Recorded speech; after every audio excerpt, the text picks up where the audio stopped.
First time ko gumamit ng BB cushion sa isang event at ito ang aking review. Ito yung face natin na walang kahit ano. Sunblock lang pala nilagay ko dyan, guys. Syempre, O2O pa rin tayo, guys. So, this is the Air Cushion BB Cream. Meron nga pala tong tatlong shades at ang kinuha ko ay shade 2. At naubos ko na nga pala yung isa, kaya ayan, gumamit ako ng bago. Sponge type siya, kaya ganyan yung itsura niya at mukha siya yung mga Korean brands, no? Yung mga nakikita natin sa mga K-drama. So, ayan, takpan na natin itong ating spider veins dyan. And pat-pat-pat lang natin na ganyan. Natatakpan niya talaga yung mga imperfections natin dyan. Pag kinumpare natin sa kabilang side, o diba?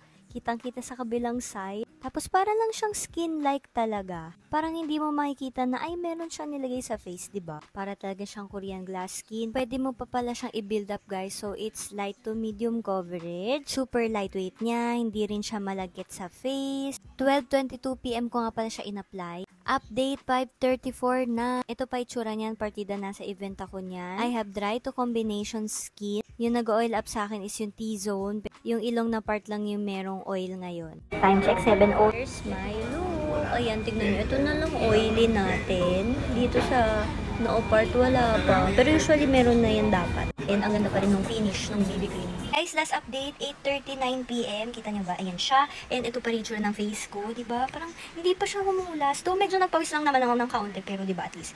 Dito, nag-blot lang ako sa bandang ilong, pero yung dito sa noo, ayan o. Usually kasi, yung T-zone ko talagang naging oily na siya, pero look at that. Ito lang part ng ilong ko kanina. Hindi pa rin nakikita yung aking spider veins dito, so lalagay ko siya dyan sa yellow basket.